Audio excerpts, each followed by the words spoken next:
If you have topics you would like to have us discuss on the Aging Well podcast, please click on the links in the episode description to send us a text or record your message or comments. We'd love to hear from you and how we can help you age well. If you benefit from the Aging Well podcast and would like to support the content financially, please click on the Support the Show link or support our affiliates and advertisers.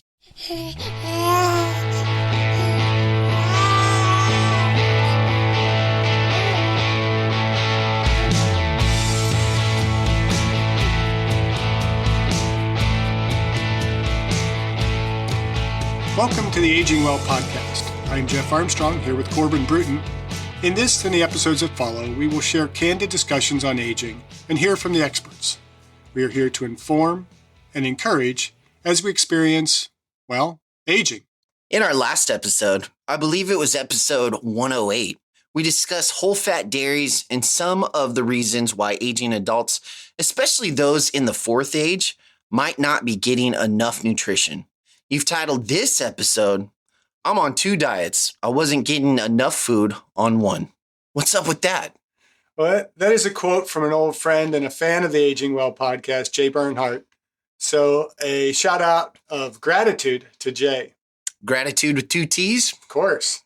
Jay posts regular one-liners on social media that I enjoy, and I thought this might be a great topic for the podcast. So are you suggesting 2 diets for aging well? Maybe. Well, let's dive in. What do we mean by the word diet? Well, for a lot of people, it means cutting calories. But you teach that one diet is really what they eat consistently, like the Mediterranean diet or the ketogenic diet. Diet is really about the overall caloric balance, correct?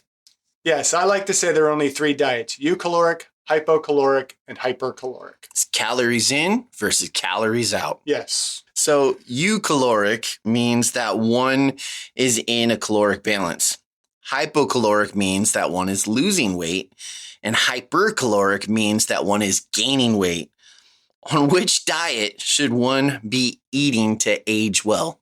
That depends on the individual's body composition and needs. Someone who is over fat will need to cut calories. Other aging adults, especially many in or approaching fourth age, may need to increase their caloric intake. And to remind the listeners, fourth age refers to the period of decline, the final stage of life. Caloric needs are going to be individualized across the stages of life as well. And for most, caloric needs may not need to change, but activity levels and the content of the foods one eats may need to change. Let's talk about what the dietary needs are for aging well. Where should we begin? Well, we can circle back to the caloric balance, but let's start with balancing nutrition. What is a healthy diet for aging well? Well, we've talked about this quite a bit. We've talked about the pure diet in the recent episode. We've talked about the Mediterranean diet. We've talked about the need for individuals to eat overall healthier foods. And so generally for a balanced diet, we want to aim for a diet that includes a variety of food groups. Meaning we're incorporating vegetables, fruits, some whole grains, lean meats, healthy fats, and trying to avoid the consumption of heavily processed foods, sugary snacks, and items that have high sodium in them. What about portion control? So, portion control is going to be another big issue. If we're trying to balance our calories, we want to make sure that we are eating enough of the right things, but not in excess. And so we want to be mindful of our portion sizes. Overeating, even of healthier foods, can lead to weight gain and other health issues. So we want to consider maybe smaller plates if we need to lose weight and bigger plates if we need to increase our caloric intake. Oftentimes, too, for individuals, how we eat is going to make a difference in terms of our portions. Very common within the American population to eat family style, where you put all the dishes out on the plate or on the table, and you have big bowls of your potatoes and your vegetables and your meats, and everybody just keeps eating and serving themselves more and more, kind of a typical Thanksgiving meal, until we tend to overeat, rather than determining what are my portions for this particular meal, setting up my plate, and then taking it to the table and sitting down and eating it mindfully. Yeah, my brother is actually a master at portion control. He has actually lost about 65 pounds recently. And I asked him, I was like, what are you doing? Are you increasing your exercise? Are you adding more cardio? Are you lifting more? And he's like, portion control, just portion control. And he's also trying not to eat after, I think he's trying not to eat after 7. So he's also throwing in a little bit of intermittent fasting at the same time. But other than that, he's just really watching portion control. And he's trying to take in a gallon of water a day. And weight is literally just falling off of him. It's pretty cool. It's literally falling off. It's literally falling off of him. You use literal like my daughter does. It's figuratively falling off. Yeah, it's just falling off. Like he's I like, wish that fat could just fall off my body. Yeah, kind of like those old. Do you remember those old commercials in the like 2010s where people are like, "What's this? I found this. What is it? Oh, those are love handles. People lose them when they take the stairs."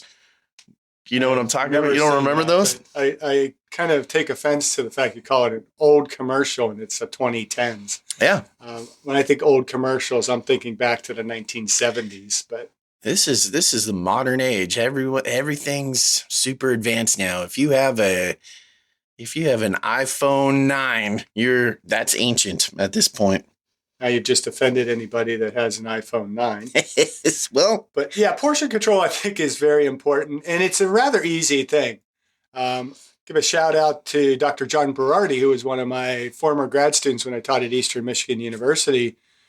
He started a company, Precision Nutrition, and they do a really good job of kind of educating individuals on portion control and really keeping it simple. It's like something like a portion of meat being the palm of your hand. And so when we can give a visualization of what we should be eating, and then it's just picturing what those portions should be on our plate, and that's what we eat, and we don't eat any more. We go out to eat, we can gauge how much we should be eating based on our understanding of portion controls, because we know that the portions that we get in a restaurant are going to be sometimes 2 or 3 times what we really should be eating. And so gauge what are we eating based on what our portion should be. So what about adding something to our diet? Now, we always hear all the time about protein, 1 gram of protein per body weight, but people are also talking if you're going to be taking in protein, to also add in more fibrous foods such as whole grains or, more vegetables. Is that combination of protein and fiber, is that going to be really beneficial for one's diet? Well, I don't know that I would talk about in terms of a combination, but certainly they complement each other. Anybody eating an excessively high protein diet is generally going to be avoiding some fibrous foods. And so we need to make sure that we are getting sufficient fiber in our diet so that our digestive tract functions properly. And a lot of people, especially now that we're eating a lot of processed foods, are not getting enough fiber.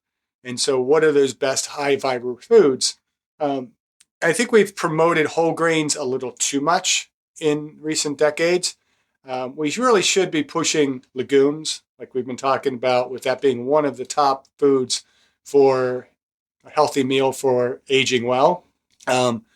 Fruits to some degree. I mean, we got to remember that fruits have a lot of calories and a lot of sugars to them. So picking the right types of foods. So what are those most high fibrous types of foods? I think apples are a really good source of nutrition plus fiber and fullness that are going to help us to kind of restrict our calories, but get healthy nutrition in the process. But vegetables are our go-to. I think when we're looking at fiber, the more vegetables we can get in our diet, the more we're filling our plate with healthy, colorful vegetables, the healthier ultimately we're going to be, because there's plenty of fiber in those foods. And because there's plenty of fiber, there's a greater sense of fullness, which means we're consuming fewer calories, but we're consuming fewer nutrient-dense calories.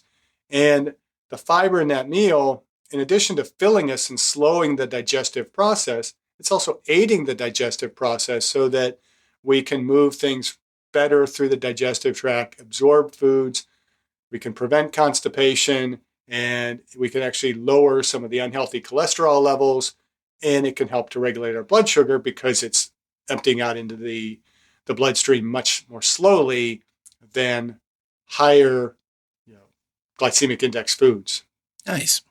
That's interesting because for some reason I feel like I've always been taught that with fiber, yes, it helps absorption of nutrients inside of the stomach, but once it gets down into the intestines, those nutrients that are supposed to be absorbed in the intestine doesn't necessarily, I guess, stick to the walls to absorb better, but fiber just kind of pushes things out. But it makes sense that if you take in fiber, you're pushing things all the way throughout the body. So an absorption of all the nutrients should, in theory, be taking place equally across the board.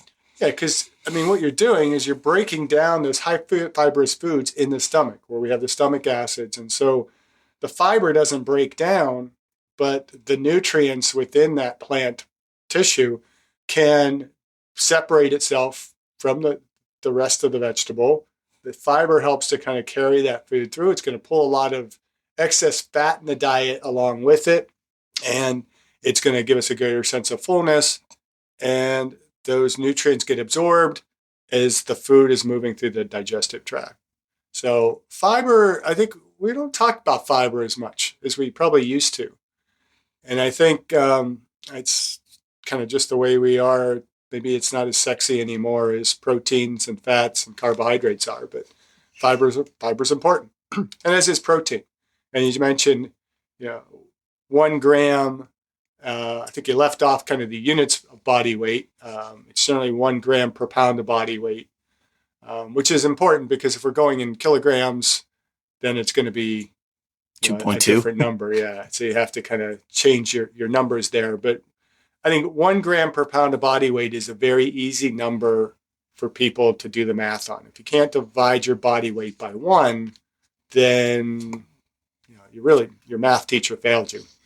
But protein is something I think we need more of as we age, and I think there needs to be greater encouragement to increase our protein intake. We got to kind of get off of this sense that meat protein is bad for us. We need what is in the meat. We need creatine. We've talked about that in previous podcasts. And if we're not eating a lot of red meat, then we're not getting enough creatine or may not be getting enough creatine. So perhaps a creatine supplement would be worth adding into the diet. We can supplement our protein with, whey protein smoothies. I think it's also increasingly leaning toward adding branched chain amino acids to my supplement list. Wow, that's big of you to. Because we're not getting enough protein in the diet, and we want those essential proteins. And we know that one of the key essential branched chain amino acids is leucine, and leucine has increasingly been shown to have a positive effect on muscle mass in aging adults. And so we want to avoid sarcopenia. And the way that we can avoid sarcopenia is to eat more protein, and including proteins that have leucine. It'll help to stimulate protein synthesis and maintaining our muscle mass. Well, not only that, but like eating meats, you're getting those EAAs, those essential amino acids that you're not necessarily going to be getting through an all plant-based diet unless you're adding in the perfect combination to get a complete protein, right? Yeah, so if you're going to eat a plant-based diet, it's important that you are really looking at what am I eating, what combinations of foods am I eating so that I am getting adequate proteins and amino acids. And if you aren't going to be as careful with that, then certainly taking a branched chain amino acid supplement or including it in like a workout drink or something like that is going to be pretty critical. And I'd especially emphasize it around workout times, but getting that at least a couple times a day if you are on a plant-based diet and taking creatine. So and I don't want to get too off topic, but I'm just so taken back of the fact that you're actually changing your mindset and possibly taking in branched chain amino acids as a supplement. Um, you're saying to take it obviously right around the workout time. Would you also suggest for the rest and recovery aspect, possibly taking one right before bed as well? It probably wouldn't hurt. Again, I want to be cautious that when I say supplement, we supplement for what we are deficient in. And so if you are eating a good quality meat protein diet and you're eating protein throughout the day, having probably the bulk of your diet at the beginning of the day and the end of the day, the bulk of your protein, then a branched chain amino acid may not be as important. As we age, I think it maybe becomes increasingly important to make sure that we are getting that balance of essential amino acids, and particularly those branched chain amino acids, because those may not be in our diet, and we may need to supplement a little bit to just kind of boost and to help maintain our muscle mass a bit more. I discussed my epigenetics test with True Diagnostic co-founder Hannah Wendt in episode 162. Epigenetic testing measures baseline and changes in your pace of aging, giving you the power to steer your anti-aging or health and wellness journey in the right direction. I learned that I am aging well. Click on the affiliate link in the episode description, use the promo code AGEWELL, and receive a 12% discount on your epigenetics test and monitor your pace of aging. Totally. Hey, so when we were talking about fiber, you were saying it was the breakdown of the fibers to absorb the nutrients and kind of push out the fats, but it's also really important to be taking in good fats, especially healthy fats. You want to talk about that? Yeah, I think that's really, really important because over the last probably 5 decades at least, we've been pushing people away from fats, low fat, high carbohydrate diets. And I think that has contributed significantly to the rates of heart disease that we're seeing, and particularly to the rates of obesity that we're seeing. And it seems almost counterintuitive to say, eat more fat to get lean, because I think everybody thinks if I eat fat, it's going to go right to my hips. I eat, moment on the lips, forever on the hips kind of thing. But the reality is fats are good for us. We need fats for healthy cholesterols in the body, which are going to help us to make the steroids that our body needs, and various other hormones. We need fats for brain function. And, as we are attempting to age well, we have to consider what effect are the fats in our diet, or are the fats in our diet going to have on our risk of dementia and on other cognitive declines. And so we want to choose healthy fats. My recommendations are usually kind of including avocados, avocado oil. I'm not a big avocado eater. I do like guacamole, but it's not something I go out of my way to kind of eat. But it would use avocado oil. Olive oil is kind of my go-to oil. But nuts, seeds, particularly, nuts like cashews, almonds. Almonds are really good. And various seeds, anything from flaxseed up to pumpkin seeds, whatever. All of these are giving us healthy fats that can support our heart health as well as our brain function. I'm actually excited in the direction that we're going. I agree with you. I think for the last few decades, people have been pushing low fat or fats are bad. And like you said, a moment on the lips, forever on the hips. But a lot of the literature that's out there that's coming out, a lot of those case studies, it's showing that fats, especially the healthy fats that you're listing, they truly do help out with that brain function, with the hormone regulation, with even lubricating your joints to make it easier and less painful, and reducing inflammation. So there's a lot of I'm kind of excited to see the direction that we as a society are going to go, increasing our good fat intake. Not the bad ones, but the good ones. Yeah, and we want to limit the saturated fats and the trans fats. So we want to try and eliminate the fried and the processed foods, because that's where we get a lot of those saturated and processed trans fats. These are the ones that can increase our risk of heart disease. And so let's talk a little bit about how much fat we should be consuming, because we talked about 1 gram of protein per pound of body weight. So that gives us a good number to start in terms of, okay, my total caloric intake, what do I need? How much should come from proteins, fats, and carbohydrates? We talk a lot about macros, the macro balance. So when it comes to fats, one of my usual recommendations is, if I know my total caloric needs, figure out my protein, figure out based on my activity level how much carbohydrate I need, and then the balance should be fat. But typical recommendation is going to be that total fat should account for about 20 to 35% of our total daily calories. And so you can kind of gauge off of that number as well. But then how much of that should be saturated, how much should be unsaturated, and then how much should be trans fats? And so I'd say, saturated fats, which again are primarily coming from our animal products and some of the more tropical oils, those should be limited to less than 10% of our total daily calories. Now, we're not going to be able to get away from saturated fats. We talked the last episode about whole milk fat and the benefits of that, how it has a positive benefit toward preventing cardiac disease. So there is a need for saturated fats in our diets, particularly when we look at some of the needs for the nervous system.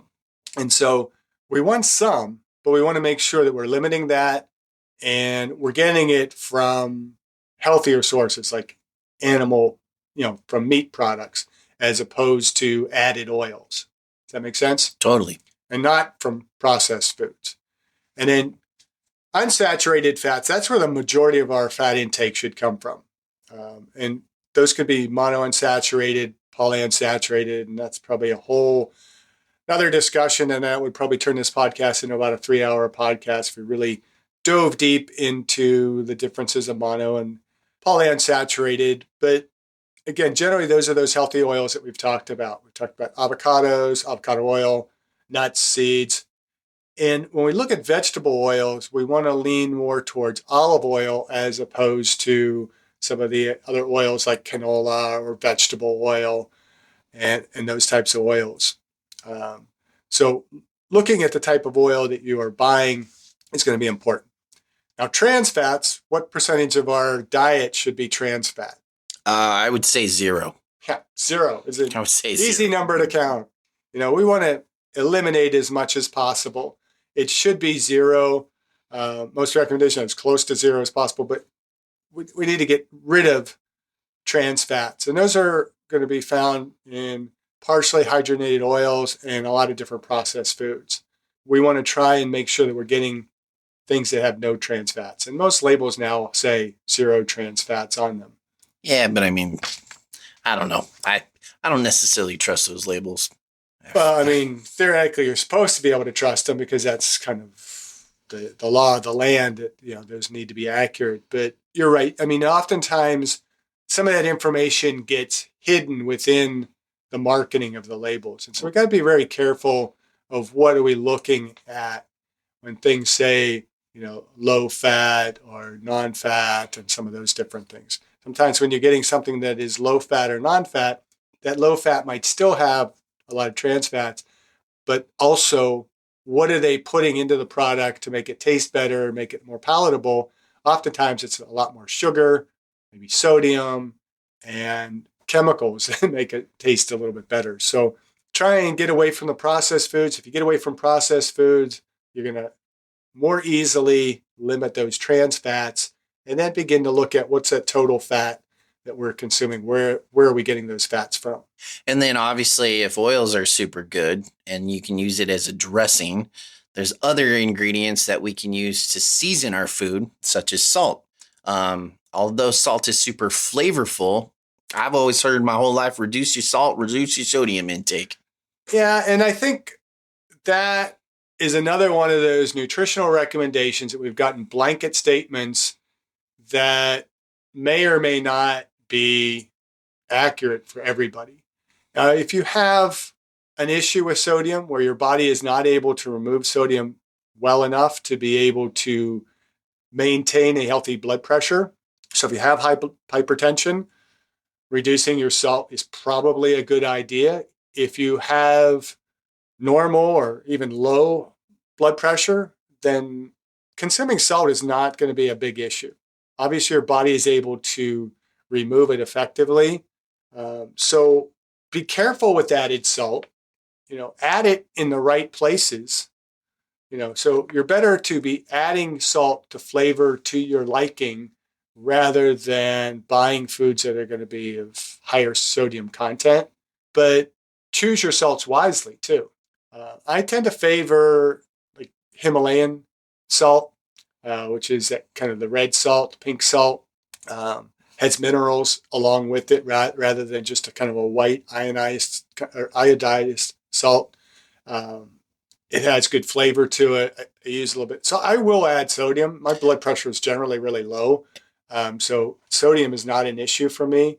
But if you have high blood pressure, then you want to potentially consider reducing your sodium levels. Well, and even pink Himalayan salt, you're right, it does have good flavor, but you need like a sliver of the amount of pink Himalayan salt than you would with regular table white salt, right? It's so much more powerful, and a little goes a long way with that.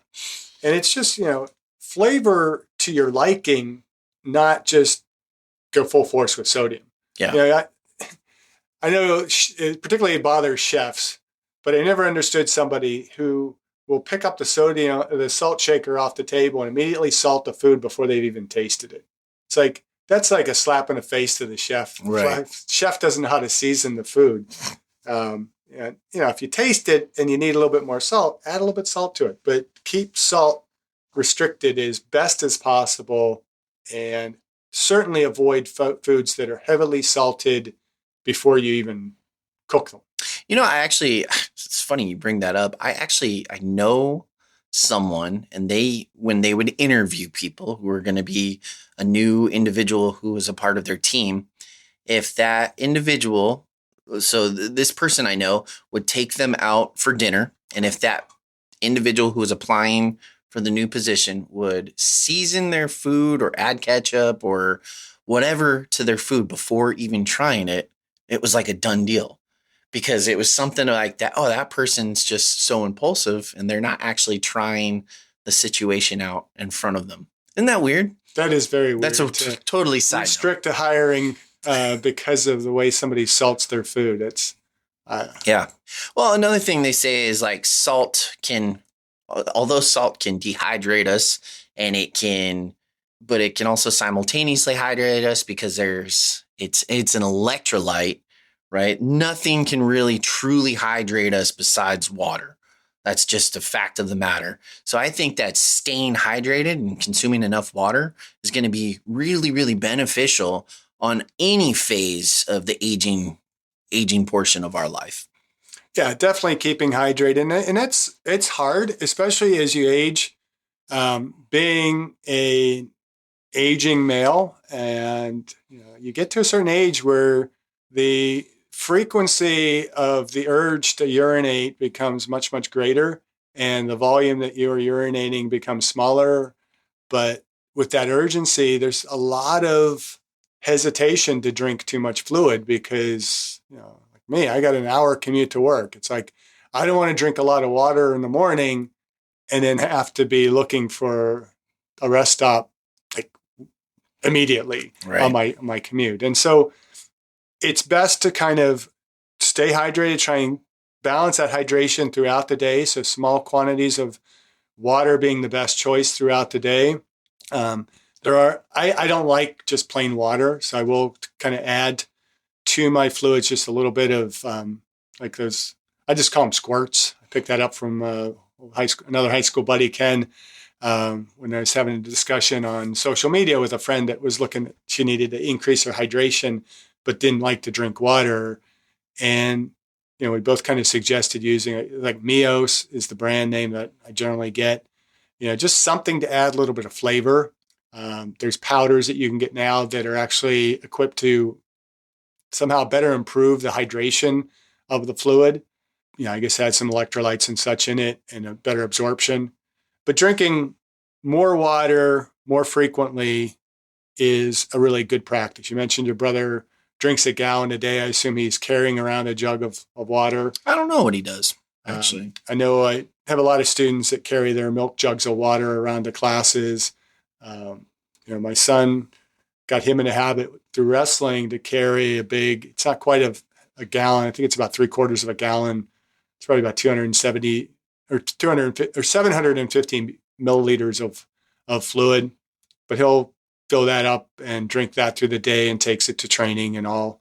But water being a best choice, but any kind of fluid that we consume throughout the day is helping us to stay hydrated. So even those smoothies that we're drinking, the milk that we recommended in the previous episode to drink, even coffee can hydrate us. But we got to be aware that it also has a slight diuretic effect as well. And so we got to kind of balance that all out. But really looking at herbal teas can be good. Beverages that have low sugar. So I'm not opposed to drinking pop or soda, depending on which region of the country you come from. But those should be limited. And if drinking those, then we really should be low sugar. But just getting fluids into our body to make sure that we're maintaining our daily fluid intake. And we can track our urine. And if your urine's getting too dark, you're not getting hydrated enough. Speaking of taking in liquids and staying hydrated, with a lot of, I remember back in the 90s, they would show the Got Milk commercials, Got Milk, with the milk mustache and everything. And I do know with milk, not only are you taking in your whey protein and your casein protein, but it also would be a good source of calcium or vitamin D. Now, I know that vitamin D was added during the Industrial Revolution when people were working in the factories and they weren't getting enough sunlight. But artificial or not, calcium and vitamin D, that's a good combination, especially in the aging well population, wouldn't you say? Yeah, and if I don't remember the episode exactly that we had Dr. Joffrey on, but he talked a lot about the importance of vitamin D and maybe even vitamin D supplementation for health of a person that's attempting to age well. And so it doesn't hurt us to take in a little bit extra calcium, a little bit extra vitamin D. It's very unlikely that most Americans are going to get too much vitamin D in their diet. And so, especially if you're not consuming dairy products, a vitamin D supplement might be good, but we also want to get it from our foods. And so consuming dairy products for the vitamin D, for the whole fats, for the proteins, and for the hydration can be important. A lot of green leafy vegetables. It's very good. I mean, I'm in a habit of putting spinach into my smoothies. You get kind of used to the bitterness of it, but when you put like chocolate protein, whey protein in, and maybe some berries or something like that, kind of counters some of that bitterness. Look at foods that are fortified with vitamin D. Take a supplement if you are quite deficient. And get that calcium, vitamin D. It's got tremendous health benefits. And I think that, especially as we age, becomes increasingly important. So that's really interesting. So it's like, let's take in the meat portion in order to get a good balance of our complete proteins and our essential amino acids and our good healthy fat, but add in the fruits and vegetables in order to get the vitamins and minerals and nutrients that way. It seems pretty simple. Yeah. And think of what should our plate look like in order to be eating to age well. And depending on your body size, it's going to be probably a palm of protein. Again, depending on your meal frequency, maybe 2 palms if you're a larger individual, consuming a little bit more meat. Generally, the recommendation is about a thumb size of oil, of healthy oils. And then the remainder of that plate, at least half of your plate should be filled with fruits and vegetables. And so we want to get those really good, healthy foods. I had a buddy years ago who we'd always, when we gathered as a group of friends for dinner, Joe would be the one that would bring the salad because he made great salads, and he had been taught, and he taught us that when you make a salad, you want as much color as possible in that salad so that you're getting the greater breadth of nutrients. So the more color we are adding to our plate, to our fruits and vegetables, the more nutrients we're likely to be getting from those foods. Well, on top of that, if you add more colors, like you're adding your berries, your blueberries, your blackberries, your raspberry, all the things that we are privileged to have here in the Northwest, aren't we also adding in antioxidants too, which is going to be super beneficial in the long run? Yeah, so getting those as well. But I think, with the vegetables, yes, getting those antioxidants through berries and green leafy vegetables. I like dark chocolate. I have really shifted away from, I can hardly eat like your traditional like milk chocolate kind of candies. I grew up in Pennsylvania. I'm a Hershey person, and I can't eat that kind of chocolate anymore because it's just too sweet and just not as flavorful. So it takes a little bit of effort to get yourself to be able to enjoy the really, really dark chocolates, the ones that have the higher cocoa content to them. Trying to shoot for anything over 80% is going to give you really good antioxidant type of benefit that can help combat some of the things that we might see with aging. But with the fruits and vegetables, access is sometimes hard, and especially for the aging population, to get that wide variety of fruits and vegetables may be difficult. But there's nothing wrong with frozen vegetables. Even canned to a certain extent, if you're very careful about the amount of sodium that are in the can. It's better to eat a poorer quality vegetable than no vegetable at all. And people poo-poo canned foods, but if it gives you better access to it, it's going to be better for you. And if you can't get that wide variety, go for the big bang vegetables. When I've been in my poorest states, I've generally gone to carrots and like broccoli for my go-to vegetables because carrots have a tremendous amount of vitamin A, other nutrients. They're really good for you. They're cheap, and you're going to get a good bang for your buck. Broccoli, kind of same thing. Good high fiber, anti-carcinogens, and good nutrients to it, right? Antioxidants. But wouldn't carrots be a high source of sugar since they're a root style vegetable, so they're going to be more of a starchier carb? But I mean, I guess that would be good for a good energy source as well. Yeah, I mean, it's a good energy source. And it's not that, there's not that tremendous number of calories or sugars. Yeah, relative to a potato. Yeah, potato, which, has, and again, with the potato, what type of potato are you selecting? Go for the ones that are going to be the more colorful as opposed to just a basic white Idaho potato. And we're in Oregon right next door. Don't mean to diss our next door neighbors that grow a lot of Idaho potatoes, but those white potatoes are not necessarily the most nutrient dense. Same with some of the other vegetables. I mean, I don't waste my money on green beans because green beans have very little nutritional value to them. They're good for fiber, and generally, for me personally, to make them taste better, I got to add stuff to them. So I go for the stuff that I'm going to like, I'm going to eat regularly, and are going to give me the best nutritional bang for the buck. I started adding peas back to my diet just because they're cheap, they're affordable, and you know what? They're good. I love peas. Yeah, and again, I don't look at peas as being quite as nutrient dense. They're not. But if they're palatable and they're going to give you some fiber, there is nutrients to them, so it's not going to hurt. I just got burnt out on broccoli, and I just needed something different. And I started this week, and all of my meal preps, I had peas. Oh, it's like a breath of fresh air. I think the takeaway from this is limiting your sugar intake, right?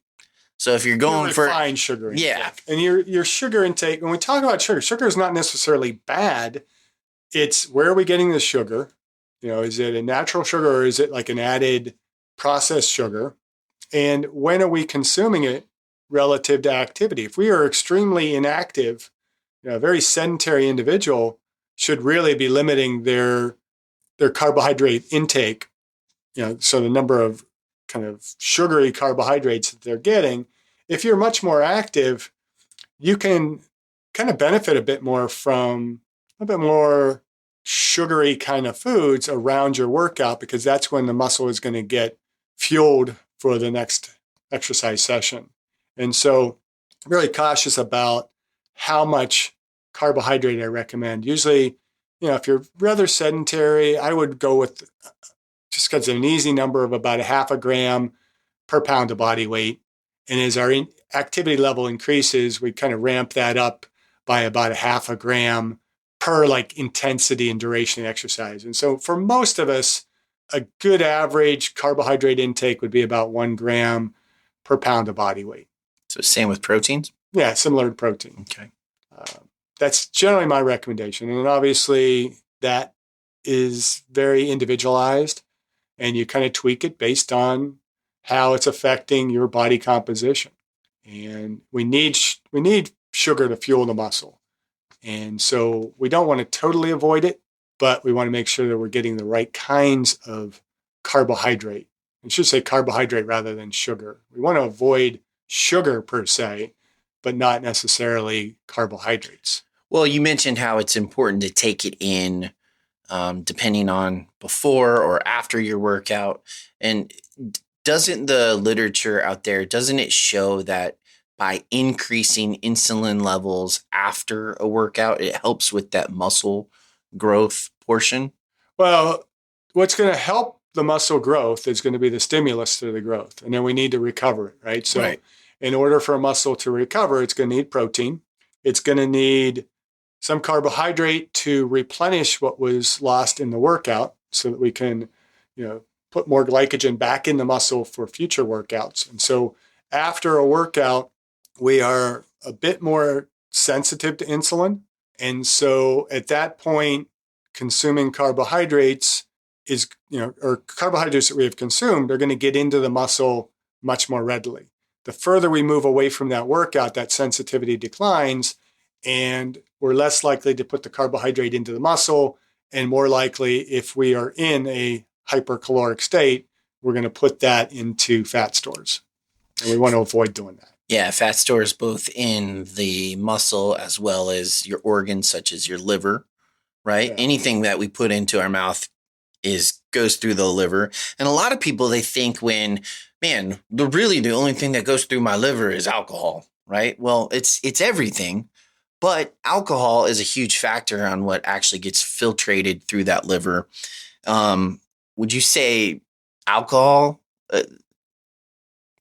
Would you recommend that a moderate alcohol consumption or no alcohol consumption would be ideal for an individual in that fourth stage of life, or at least creeping up in that direction?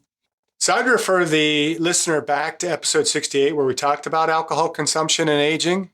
And I think that, it's really an individual choice, but if you're going to consume alcohol, you should do so in moderation.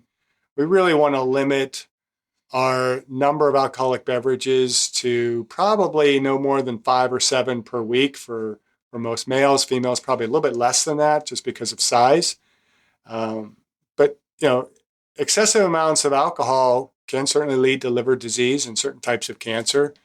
So just be aware of what you're consuming. Make better alcohol choices. I tend to lean toward, if I'm going to drink alcohol, good wine, because wine has certain health benefits to it, again, in moderation.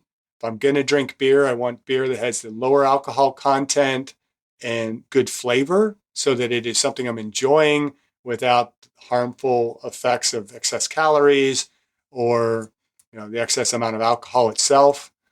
If you're consuming harder liquors, there are certain liquors that are going to be better than others. You can actually reduce your caloric intake with, maybe a small glass of straight whiskey as opposed to beer or wine, because you're limiting the carbohydrates. So make wise choices. Don't do a lot of mixed drinks where you're adding sugary fluids to them and fruits and all the other stuff that just boosts up the calories along with the alcohol, that's going to almost guarantee that most of those calories are going into fat.